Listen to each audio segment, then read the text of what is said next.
going with my little housekeeping, and then I'll pass it over to you, Amanda. If anything comes up, you can type in the team chat or just call me out. But otherwise, break legs, and it's going to be a good one. I'm excited. Thanks, Alec.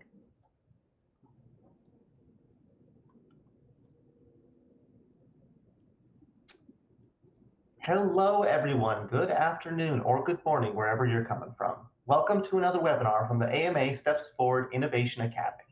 Today, we'll be discussing AI tools for documentation. And over the next 45 minutes, we will share how these technologies are streamlining workflows, creating efficiencies, and impacting physician burnout. Please note that this webinar is for informational purposes only and is believed to be current and accurate at the time of posting. Please consult a professional advisor with specific medical, legal, financial, or other advice. References and links to third parties do not constitute endorsement or warranty by the AMA. Sorry, that's from an old part of the script. We don't need to say that. But I would love to introduce you all to the dashboard you are seeing on your screen. You can resize or minimize any of these widgets as you see fit by clicking and dragging them around your screen. This right here in the middle is the media player, where you'll be able to view the presentation. If you're viewing on demand, you will be able to pause and skip forward and back to review specific moments of the presentation at your leisure. On your left, you will be able to learn more about our subject matter experts and also submit questions for us to answer after the presentation if you are attending live. Here on the right, you can access resources key to this presentation's learning goals and download a copy of today's slide deck. There is a brief survey available for you to complete at any time, and we take your feedback seriously as we continue to improve our program for you. Please fill this out by the time our webinar ends. And finally, you can follow this link right here to learn more about our past and future webinars, which are available for you to access at your convenience. And that, without further ado, means I will be passing it over to Amanda, today's moderator. Go ahead, Amanda. Hi, everyone. Welcome. Thanks so much, Alec. It's wonderful to be here with you all. My name is Amanda Azadian, and I am the product manager for the digital health strategy team here at the AMA. I will be the moderator for today's session. As a reminder, as Alec had shared, our disclaimer, AMA does not endorse any of the solutions that we'll be discussing in this webinar. We have two incredible presenters here who will be sharing their own research and experience with AI documentation tools. And it's important for anyone making decisions about clinical technology implementation and physician well-being to consider a multi-pronged approach in designing systems that support clinical workflows rather than add additional complications to patient care. So we did want to call your attention to a few resources that we'll be sharing at the end. Since 2011, the AMA has led the national conversation on solving the physician burnout crisis and advocated for new solutions that acknowledge physicians need support and system reforms for burnout reduction. So today's conversation will be focused on the experiences of Dr. Mora and Dr. Misrak, two physicians who have led AI documentation tool implementation. And you can find more AMA resources on burnout and on clinical technology on our website. So here we are with our learning objectives. As many of you may know, the AMA mission is to promote the art and science of medicine and the betterment of public health. And to that end, a core pillar of our work is seeking to make technology an asset, not a burden for physicians and care teams and patients. And we've defined the learning objectives for today as learning how implementing ambient listening tools are helping make technology work for physicians, care teams, and patients, and discussing how technologies can streamline workflows, create efficiencies, and improve physician well-being. We'll then be talking about applying those strategies for documentation using AI tools such as ambient listening. And so to get right into our agenda, we will be beginning by reviewing a few resources in digital health, augmented intelligence, organizational well-being, and then I'll hand it over to Dr. Misrak, who will discuss vendor selection, solution implementation, and the impact of AI documentation on burnout at Iowa. And then Dr. Mora will share some user experience notes, best practices, and implementation theory that she has learned through her work wearing many different hats, but primarily at Mass General Brigham. We will save time at the end for discussion. So you're welcome to submit questions into the chat. Thank you, Alec, for sharing how to leverage that. And if you have any questions throughout the presentation, you can go ahead and drop those in. I will be pulling from those questions into the discussion portion. And we did receive some great questions up front that Dr. Misrak and Maura will be integrating into the conversation that we'll have today. So in this next slide, we just want to review some definitions, starting with the basics. What do we mean when we say AI?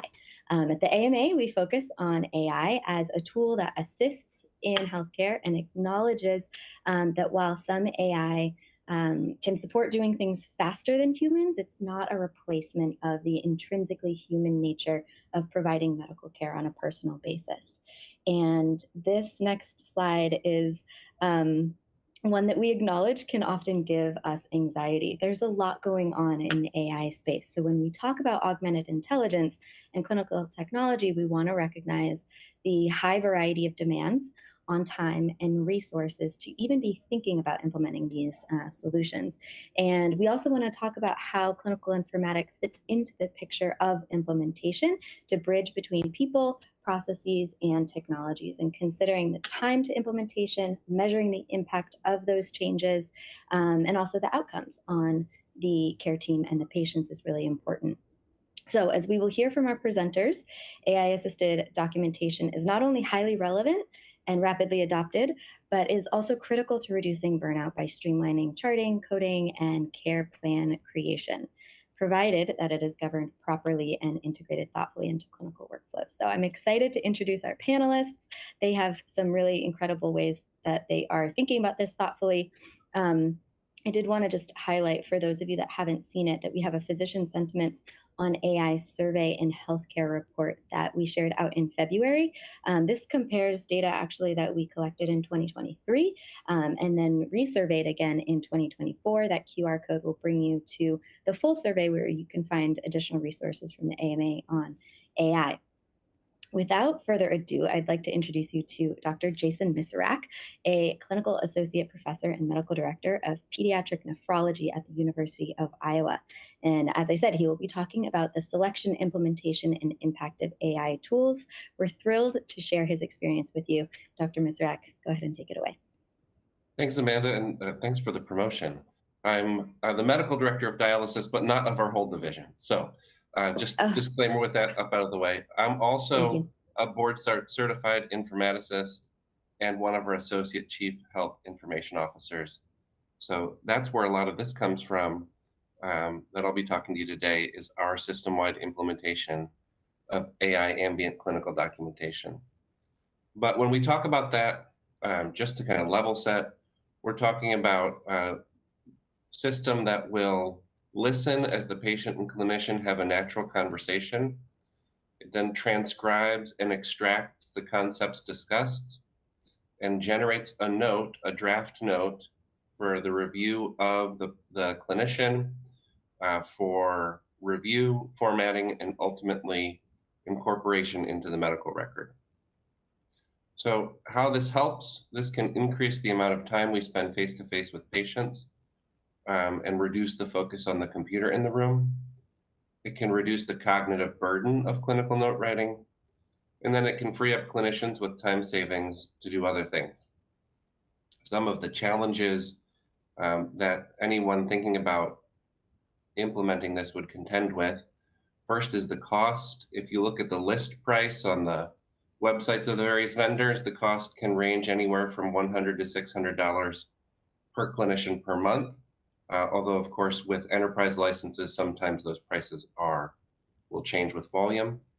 The challenge of implementation and rollout is an important one to also call out, that you're introducing a new technology that people likely haven't used before, and you have to be thoughtful about that. And then finally, the perception versus the reality of AI documentation. Both internal, people may have concerns about what using AI means, but also external, where you may have some public perception that you need to contend with. At University of Iowa Healthcare, we researched and then trialed different ambient documentation tools about a year ago now. We got a volunteer group of 40 clinicians, and they used the tools for 5 weeks on each tool. Based on that, we selected a vendor according to the outcome of our pilots. We saw a marked improvement in burnout assessed by the Stanford Professional Fulfillment Index. The average burnout scores improved from 4.2 to 3.2 among the users, and that represents a significant portion of them transitioning from burned out to not burned out. And the feedback we got, that's just sort of anecdotal feedback, was that people felt it was effective and that it lessened the workload of documentation. Based on that, we got approval to move forward with system-wide implementation. We first installed the integration with our electronic health record. It took about a month. And then we invited everybody to a go-live training meeting. And on the same day, the tool was activated in our electronic health record.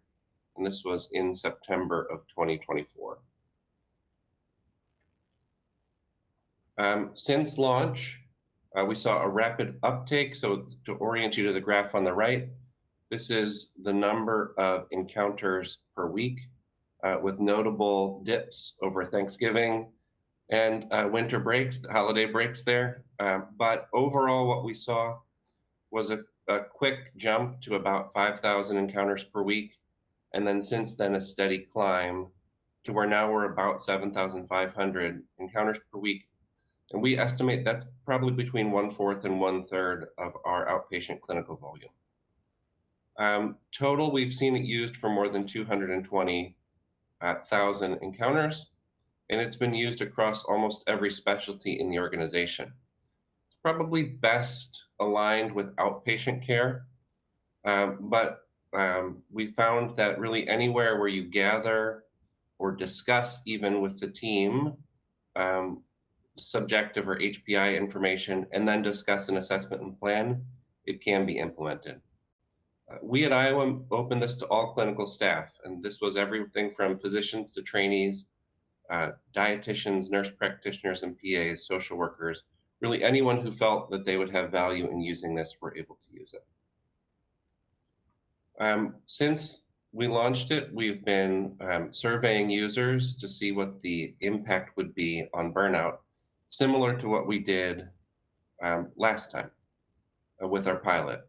The first survey, the baseline survey, was sent out at their initial login to the Ambient AI system, and then again 30 and 90 days after the initial survey was returned. The Stanford Professional Fulfillment Index is a validated burnout instrument, which includes components of both work exhaustion and interpersonal disengagement, both of which are thought to be definitional to burnout. What we saw is there was a significant reduction in burnout amongst users of Ambient AI, and that was sustained at the 90-day mark, but we didn't see any significant improvement in non-users. And on the graph on your right-hand side, the purple represents the burnout scores at baseline, blue at 30 days, and green at 90. And the dotted yellow line represents the cutoff for burnout, with these bars representing the interquartile range. And so what you can see is amongst the users, there was a significant number of people who moved from burned out to not burned out, where there really wasn't much change in the no use category. Users responding to the survey said that they saved an average of about 2.6 hours per week, and the average likelihood to recommend this to a colleague was 8.2 out of 10. We wanted to take some time and explore a little bit of the reasons for burnout improvement. The survey included some questions toward this, and then we also conducted some qualitative interviews. Users, so this is the Likert scale response, with 3 being a neutral response, 4 and 5 being somewhat or strongly agree. Users were somewhat neutral about whether it improved their notes, but they felt that it did improve work-life balance, patient interactions, after-hours charting time, and their worry about forgetting elements in the clinic visit. As I mentioned, we did some qualitative interviews of 24 clinicians from 9 departments, And here are some of the themes that came out. First is the focus on the patient, not the computer. And here are some of the relevant quotes to that, allowing me to be present in the interaction without feeling I have to type everything to remember it. And then an expression of enjoyment of the conversation. They didn't have to spend the time typing. And then they're confident that the AI system is at least going to remind them of the important details. Next was the theme of developing deeper relationships with patients. So the idea of just sitting and talking and patients noticing that we're more engaged, that we can give patients more empathy because we're not spending that cognitive load typing verbatim what they tell us, and that patients really feel like they listen to what they have to say when the computer's not in between us.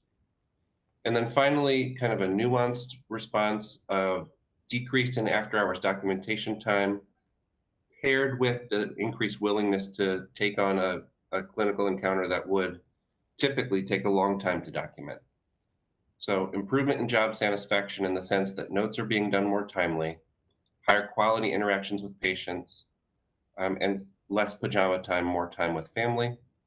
And then this one, save me time and energy, the ability to look at patients, engage with them, and maybe even broach a topic I wouldn't want to broach if I was going to have to document the whole thing. So as we look at these that kind of talk about reducing burnout, we saw that sort of numerically as well. What's the reason to approach burnout? And appreciate what Amanda said earlier.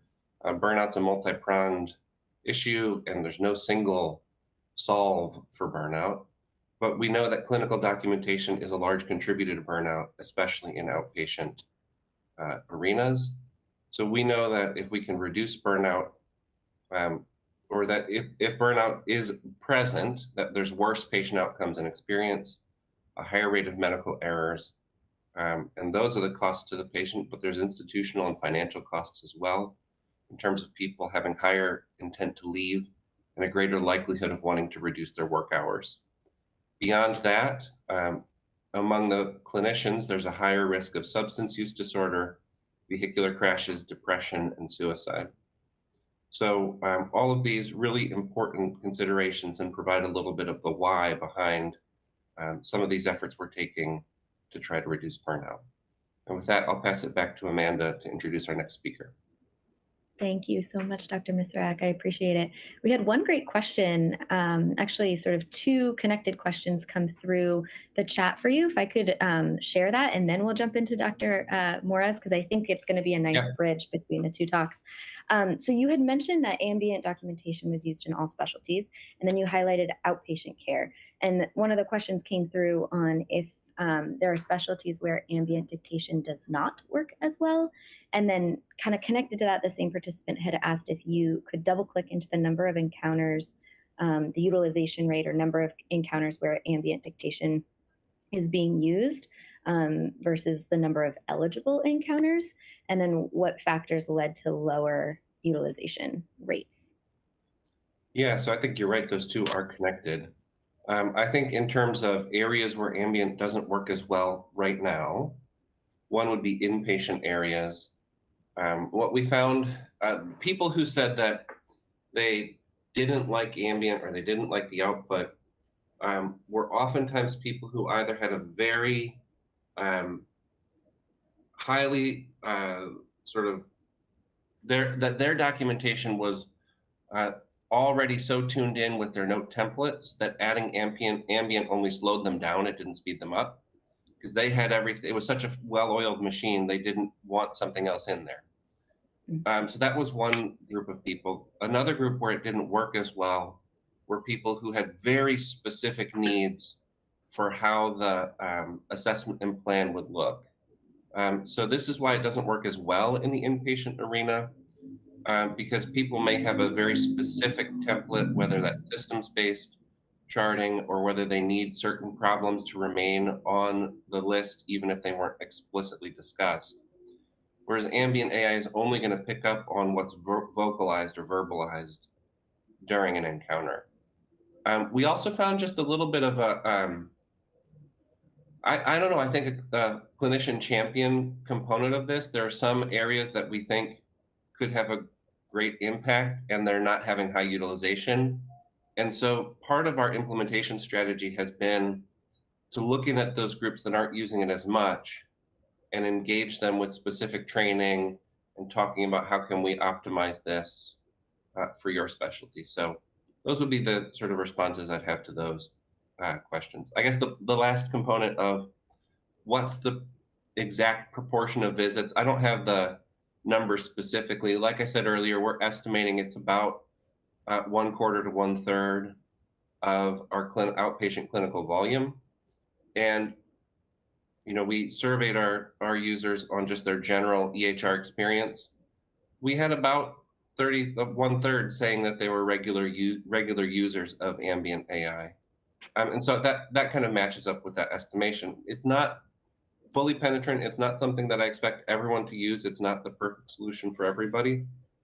But I think in those areas where it's really helpful, and you can't always predict, like I didn't think neurosurgery would be a big area of uptake, but they have loved it. And I thought medical oncology would just go gangbusters with this, but they've been one of the laggard groups. And so that's why I think that sort of introducing it and letting anyone use it who wants to, and then figuring out, okay, now that we've launched this, where do we need to circle back and work on the implementation, has worked well at Iowa. Mm-hmm. Wonderful. Well, this is the perfect segue because now we have Dr. Lydia Mora, who is in neurology and wears a lot of different hats as well. I'm going to go to her bio as she is going to share the promise of AI scribes. And she wrote an article last year that started with "Not magic, still a game changer." We're thrilled to introduce the chair of the Quality Informatics Subcommittee at the American Academy of Neurology, Dr. Lydia Mora, who is also the Associate Professor of Neurology at Harvard Medical School, among many other hats that she wears. Dr. Mora, I'm going to let you take it away. Thank you so much, Amanda. I am really thrilled to be here. I want to highlight one aspect of what I do, which is to co-direct the Center for Healthcare Intelligence at Harvard Business School with Dr. Susanna Galani, because this is really where I take a step back and then I unwear my hat of being a neurologist and clinician. And I try to look at that at a system level where we have had multiple questions coming from multiple different systems and even outside US. So I will try to, in the next few slides, cover some of those questions, including also giving you the version of the question that Jason just answered, but with the context of the Mass General Brigham. Also, I want to share that being a neurologist and population health leader, I'm also very ingrained into primary care. So a lot of what I'm going to share here, it is based on data that is primarily implemented in primary care, but it covers implementation experience over more than 3,248 individuals over every subspecialty across Mass General Brigham, which is the largest healthcare provider in the New England region. We have a health plan covering about 500,000 to 600,000 lives just within our healthcare plan, which we have a huge incentive to improve quality and efficiency in care. So that is the context of where I come from. And I'm really delighted to share that I am grateful to the National Institutes of Health. I here am also wearing the hat of the American Academy of Neurology. We are advocating for similar topics as the AMA is advocating for addressing practice and the workforce burnout pandemic. I want to start, actually, before we get into the best practices, I want to start by sharing the user experience aspect of it, because that gives the ground for those who are here listening to me as someone that is wondering whether they should take it on or not and what to look for. Also someone that is thinking about implementing. So as a clinician, I see patients every week. And I have been using that for the last year and a half, multiple different tools. And I'm going to share some of the experiences that I have in the learnings. So then you have a sense of what to look for. And I'm going to wrap up by sharing concrete metrics of the impact of those technologies going in a separate directions from the survey-based metrics that Jason already covered. So I'm going to give you some numbers of the direct effectiveness and efficiency metrics and the financial performance as well. What is the context? So we are, as you mentioned, Amanda, earlier today, living the pandemic, post-pandemic era with rising rates of burnout. And even though we are a well-established institution, the teaching hospital of the Harvard University, we have, of course, the hit of the wave, the national wave of burnout across providers. And all of the factors are playing into a role. But I would just say physicians here and everywhere, they are curious to see what is the impact of that. And then some of them are craving, others are afraid of what would that take to adopt, what would it take to, what would change in their life, and then what is the catch, right? Would they be asked to be doing something else? And that is critical.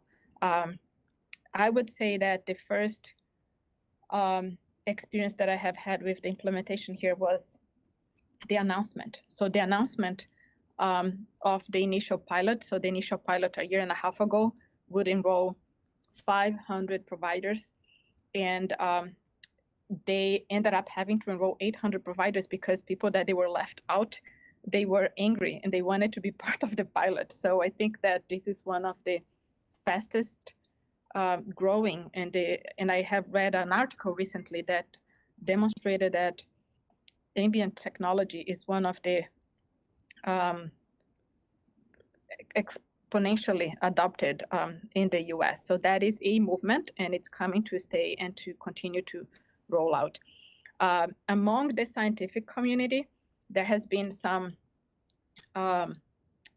level of, I would say, level of skepticism and fear, because we are also the #1 research institution in the US, and a lot of what we do are case report forms, like completing data that goes into registries. And then this ambient documentation doesn't really like spit out something that is going to connect directly to, let's say, REDCap, or is going to fill out a smart phrase or smart form that we have been using to be part of clinical trials or to be part of other purposes of the use of the clinical documentation data. So as a clinical tool, this is extraordinary. As a research tool, this has gained a lot of attention, traction, and concern. From the clinical standpoint, I'm going to tell you some of the pearls and some of the experience that we have had in doing that. Here is me. I'm activating this ambient documentation with my patients. The first thing that I'm going to answer to some of the questions we get is like, how do we get this to be activated? Every patient, I need to get permission. So first, every provider was afraid of our patients allowing me to do that. In a year and a half, I never had a single patient declining that. Patients, they are not only more digitally savvy, but they are already expecting that we're going to be using some form of digital AI enabling tool that can allow me to do my work better. No pushback on that. What are the pros and things that we have that? It's a lot of medication issues, right? So I have had a lot of time giving feedback to the listener. I call that listener, but these, hear me out. Those are 3 different tools that we have tested over time, and they all have similar issues. And then those are some examples that I'm going to share. What first is a patient is telling me, let's say lacosamide, and then later on they say Vimpat. In the encounter, I know that lacosamide it is the same as Vimpat. Vimpat is just the brand name of the same medication. But then when I look at my note, the large language model is not realizing that these are the same thing. And it's basically like writing down that the patient is taking these two, and it's even like doubling the dose. So those little errors, they are not a big deal in terms of if it goes to my note. What is the challenge is that in the roadmap of our implementation, we are hoping that our note would then generate pre-orders and order sets. And then when we go to that stage, that would be a big problem, right? What if I double the dose of a medication, or I order twice the same medication? So we need to get that right before we get into the order set functionality, because the technology already exists. We just need to figure out what is the level of error that we would accept.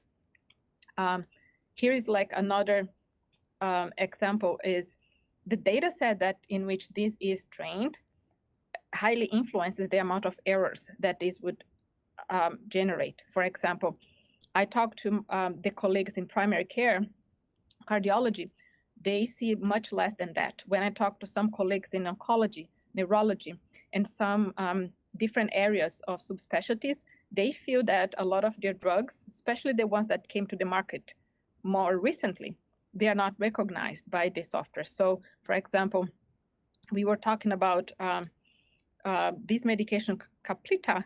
It came into the list, and it was something that it was not expected to be there. The patient didn't mention.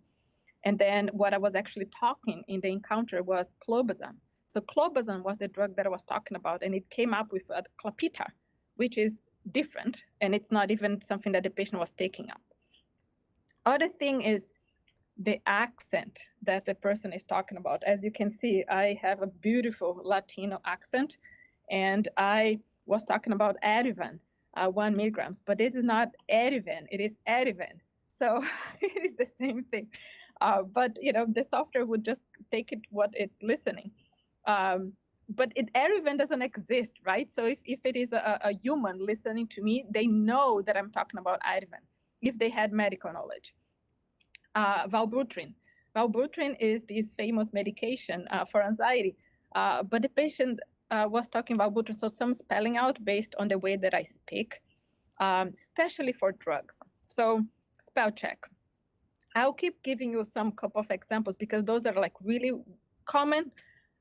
We need to be aware of those because you get this note, and there are like certain aspects as I always go, which can help you put the materials that you make for like your institutions for them to learn where to double down on the teaching.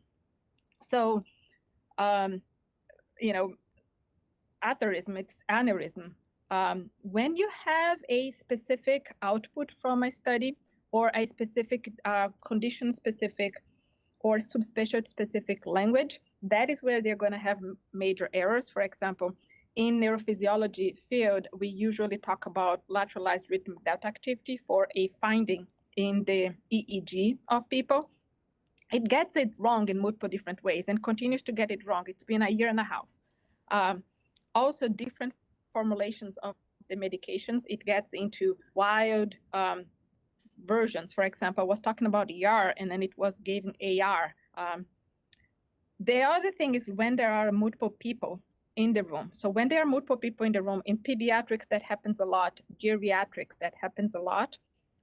Dementia, lots. Primary care, variable. If there are like 3 or 4 people talking, sometimes it's going to pick up pieces of the conversation as if it was the past medical history of the patient, but it's actually someone telling the history of a family member or the personal history, or even the provider sharing a history of the provider themselves. It gets mixed into the history of the patient. So when there is these intrusions of thoughts, it just, made up that, the grandfathers committed suicide, but it was not really the patient's grandfather. It was someone else that was in the room that was a caregiver.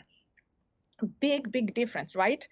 You don't want to have a patient angry at you because you said something that is absolutely wrong, but it happened.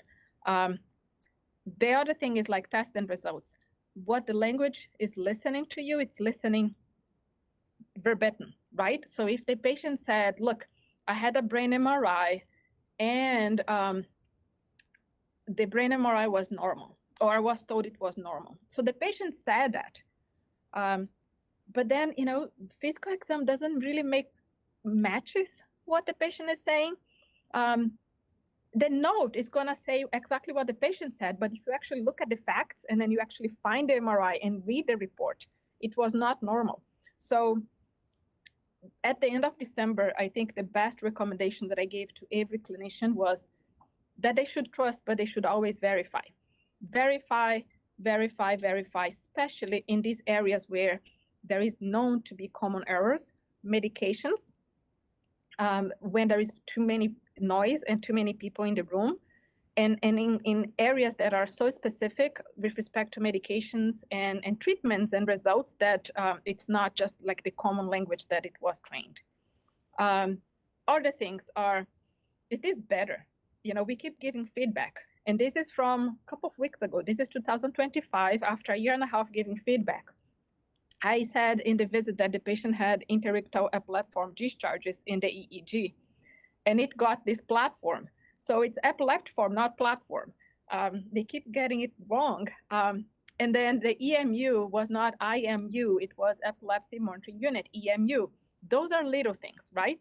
It's not making big errors in terms of duplicating doses anymore. It's not making big errors in terms of making up names of drugs. They're still getting some like spelling checks, I would say so. Physical exam continues to be a challenge.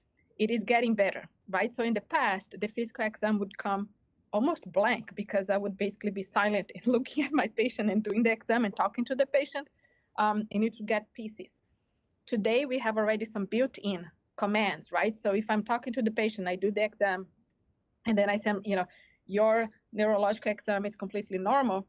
It actually comes, the whole thing that I wanted to be written, right? Sensation, reflexes, and et cetera, and et cetera. So just like we used to do with smart phrases, it is now on the back end doing the built-in command set that is generating that into the note. That is something we didn't have last year. It's already built into most of the platforms that we are using. It's still, it cannot guess what you're seeing, right? So you still need to spell out, if you see something that, you have this skin discoloration, and, I see you look, red, whatever it is that the large language model cannot listen, it's not going to see it. In the future, they're already like trying to validate multimodal inputs where there is camera, and that will be the next generation of that. Right now, just with the listening, it would miss things that you're not spelling out. Finally, I want to say,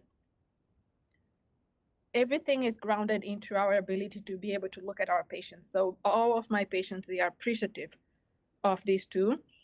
And they already noted that I'm not touching the computer anymore, only to make the orders. And that is a widely, it's multiple institutions inside and outside US. One thing I want to mention is a big shift in terms of what gets documented in people's notes. And here is one example. In the epilepsy clinic, so we are talking about a subspecialty within a subspecialty. Usually for 10 years, providers, they would focus on documenting what they are seeing, like that condition that they are subspecialized, right? But then when you see the note coming out, it comes with so many additional issues that they are doing that they didn't even bother documenting because it was not their focus, but they were doing that. And then I think this is one of the big factors that is associated with burnout. It is when you do the work that you feel unappreciated and you feel that you're not even paid for.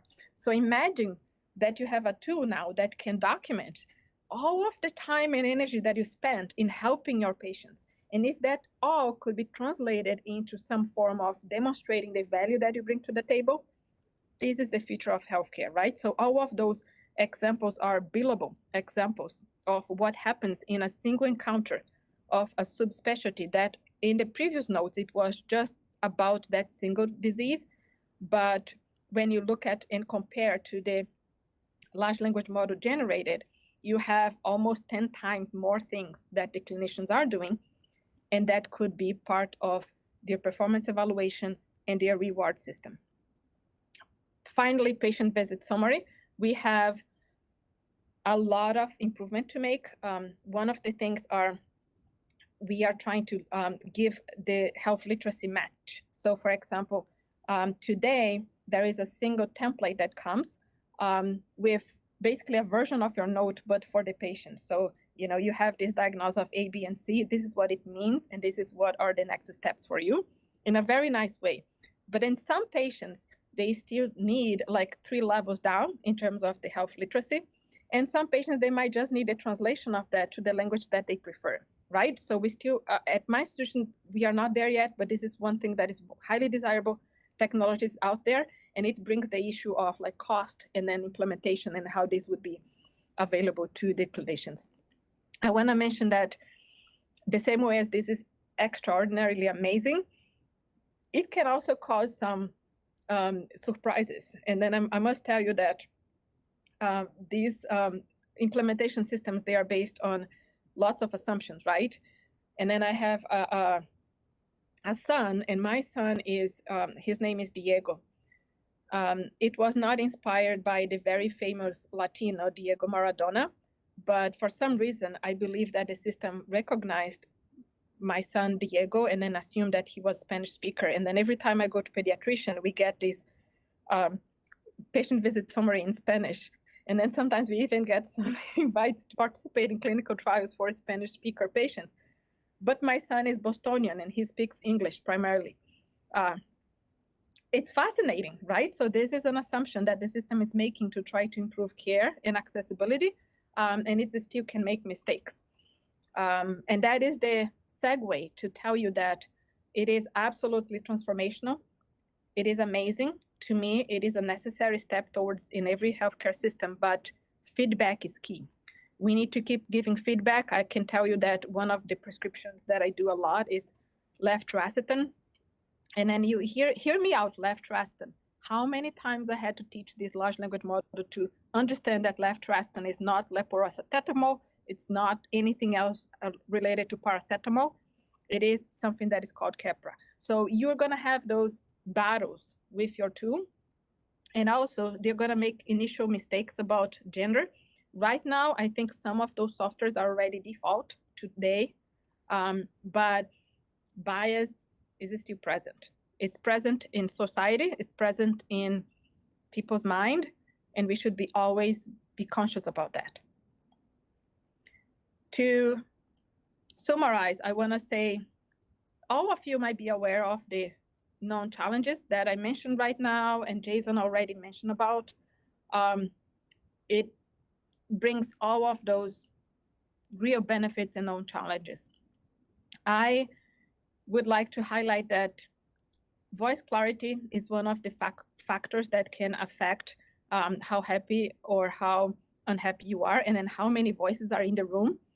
Visit structure. If people are, some providers, we have seen that there is some relationship between age, race, and years of experience and plans to leave the institution, and the rate of adoption and rate of retention on those tools.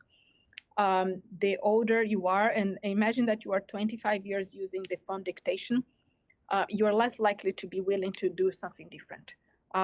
And the more young, like our residents and fellows, they are craving for using that, and they are trying to use that outside the HIPAA. And then of course, they're not allowed to. So we need to be also conscious about what are the profiles of physicians that would benefit the most, especially because if you are investing on that, you need to maximize the return of investment, right? So investing on giving access to those who are going to actually use it is key. Feedback loops is not just the feedback that we give on the software, right? It is the feedback that we give to the implementation leadership. When I got the first pilot, they gave me the English version. And then I realized that for half of my patients, that they would speak Spanish or Portuguese. I couldn't use the tool.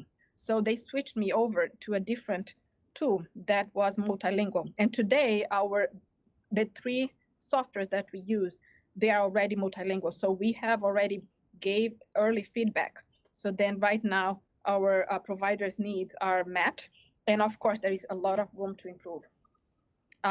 Prompting optimization, it's what I mentioned to you. It is, physical exam is one example where everybody was concerned about because it was not getting it right. And now it's getting more of what we need into the note without us having to say the patient looks alert, awake, and oriented. So it gets it when they are listening to the patient already.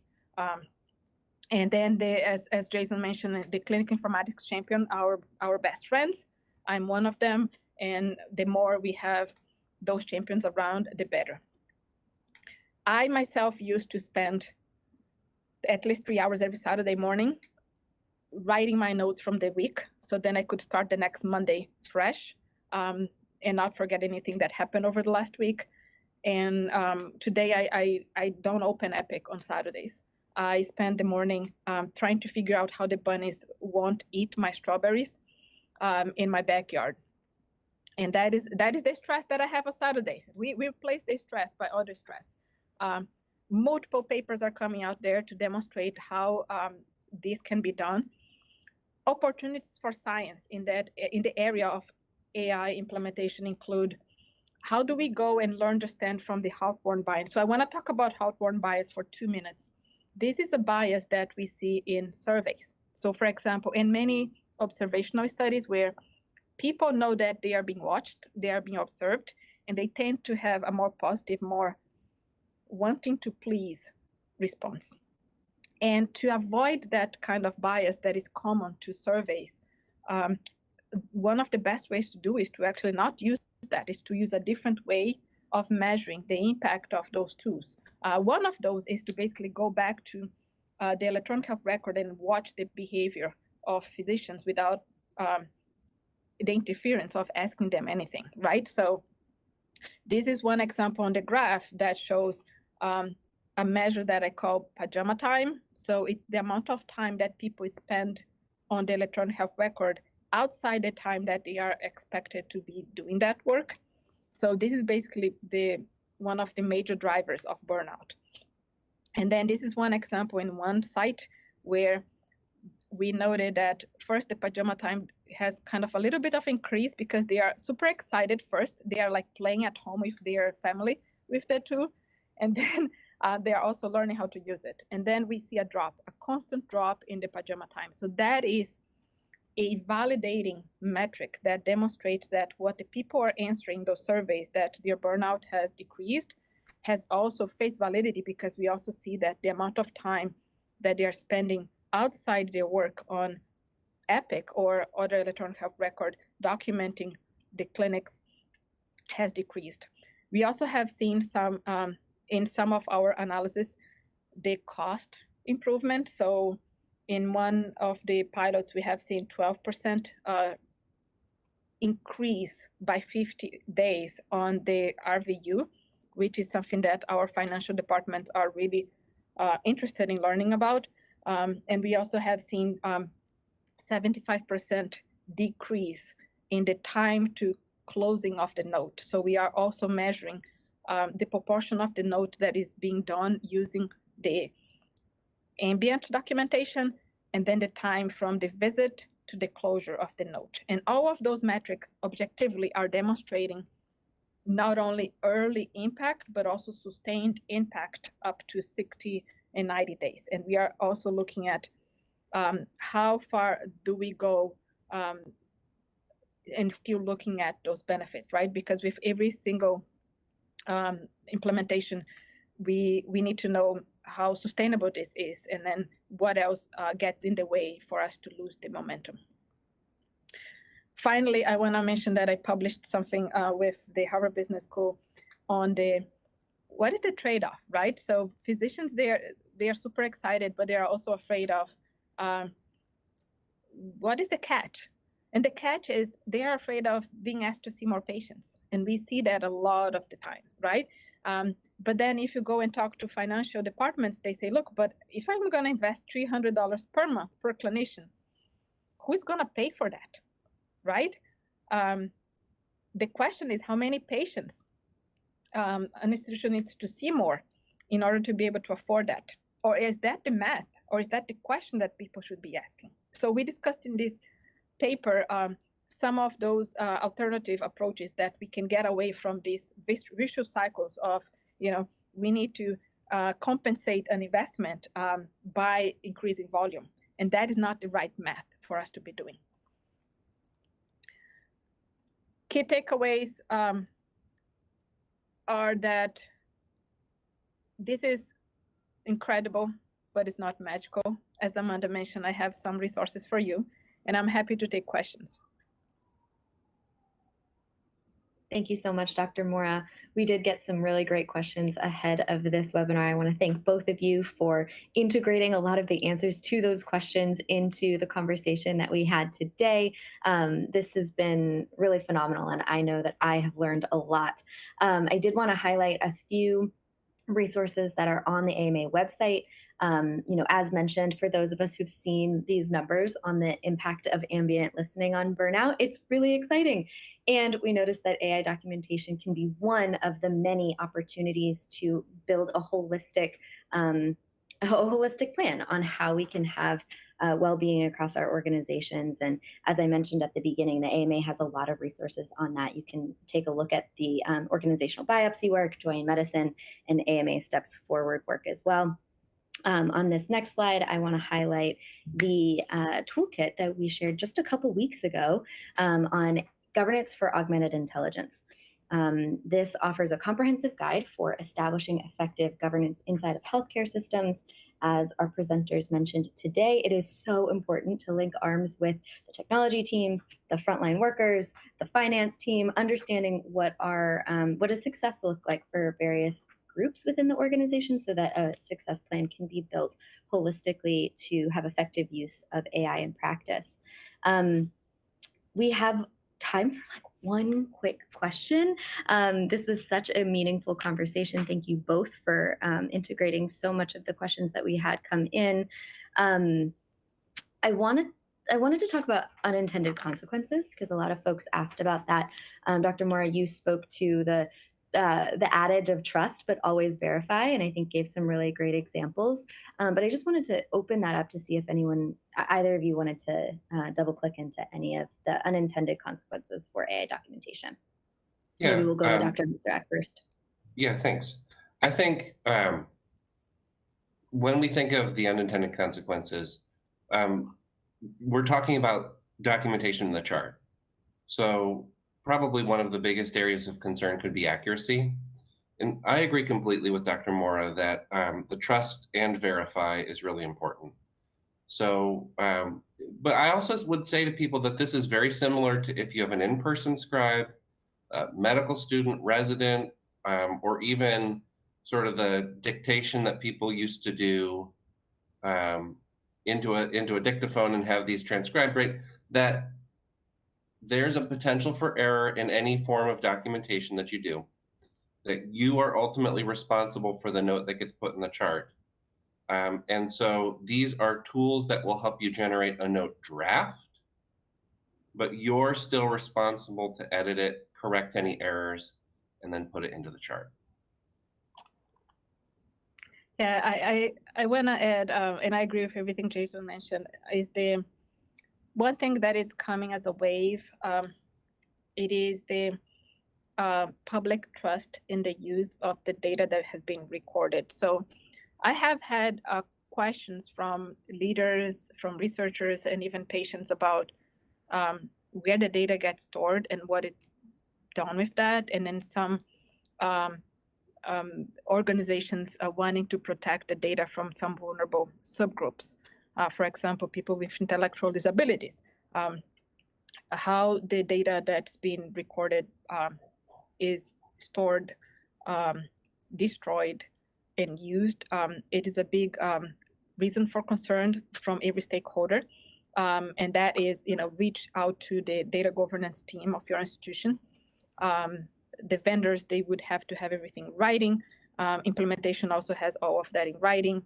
And this is something that the physicians, they should also know. The physicians, the users, they should know, because once they get a question from the patients, they need to be able to give a concrete answer. That's actually really relevant. Our privacy security team wouldn't let us use any tool that makes a recording of the visit. So the only tools we evaluated were the ones that did like a live transcription, just using 5 to 10 second snippets of the conversation. So for your institution may have, it's beneficial to talk to them before you even start a pilot to say like, okay, are there anything here that would be a showstopper? If I try to bring a tool in here that creates a recording, is that going to be just an automatic no? Like our institution, very conservative, said, yeah, anything that if a recording is created, that's going to be a no for us. So for us, we went with a tool that kind of like when you dictate into your phone, it's still listening into the conversation, but there's no full recording of the conversation ever created. That's a great example. Thank you. Yes, we would like to underscore the importance of having those conversations in terms of priorities, but also what are the showstoppers. And the next Steps Forward webinar that we will be hosting, at least from a digital health perspective, is on June 17th, establishing an AI governance framework, which is based on the toolkit itself. So Dr. Lazovatsky, the Vice President of Digital Health Innovations here at the AMA, will be walking us through that toolkit, and I'm really looking forward to having that conversation as well. I think the two go together quite well. We do have time for one more, and I think this was a question that came up about what AI tools could residents use for more effective documentation without integration into the EHR? And you had made a good comment, Dr. Miserak, around, obviously as a physician, you have to be able to trust and then verify no matter who's in that note. But from a practice standpoint and inviting physicians, residents, medical students in to work with some of those tools, what are some of your recommendations? So first, I want to say it's really important that any tool that's being used, there's an institutional business associates agreement and HIPAA agreement and contract with the AI system. I know many folks have signed and started paying for a service themselves outside of what the institution's doing. But if that is recording and including confidential patient information, you can't do that on your own. It has to be through your institution. Okay. Secondly, how do you use something in a non-integrated way? Well, a lot of these tools can function as copy and paste. Like the integration is helpful, but it's not, like without the integration, you can still make use of them. And so for our pilot, for example, we did it non-integrated and then only took the time to install the integration when we went live. So I would say that a lot of the value can still be realized, and you can see from a pilot point of view, is this going to work? And then from a resident point of view, talking with the program directors is important because note writing may be an important component of their learning process. And so each program director, each residency may have a different view of when and how much they want residents and learners to use the system. Great. With that, I think we are just out of time. Thank you both so much. This has been a wonderful conversation. I'll pass it back to Alec for some closing remarks. Awesome. Thank you so much, Amanda and team. I have a few highlights to share about our upcoming programming, but first, a reminder that there is a survey widget on your console, which I will highlight for you right now. Please take the time to answer just the 2 questions there. Your responses will help guide our upcoming programming to deliver webinars that you want to see, such as the one you saw today. Amanda highlighted that on the 17th, we will be back focusing more on AI, this time on establishing an AI governance framework. You can register now by scanning this code on the slide or by selecting the link highlighted on your console, which I can do so for you right here. There you go, that big blue button. And finally, if you're looking for something a little more in person from Steps Forward, we would like to invite all attendees to join us in person for our next Steps Forward Innovation Academy Bootcamp. Learn best practices from top physician experts through interactive activities, thought sharing, tactical strategy breakdowns, and how-to examples. Our boot camps equip attendees with time-saving tools and strategies needed to reform their organizations and enhance professional satisfaction. And Dr. Lazovatsky, who is the one speaking on the 17th, is generally there as well and offers many of her thoughts and insights, including AI technologies. You can register for our upcoming boot camp on September 17th And if you have interest in attending or wish to learn more, scan the code on your slide right now. As a reminder, today's slides and related resources are all available for download from the widget on the right side of your screen.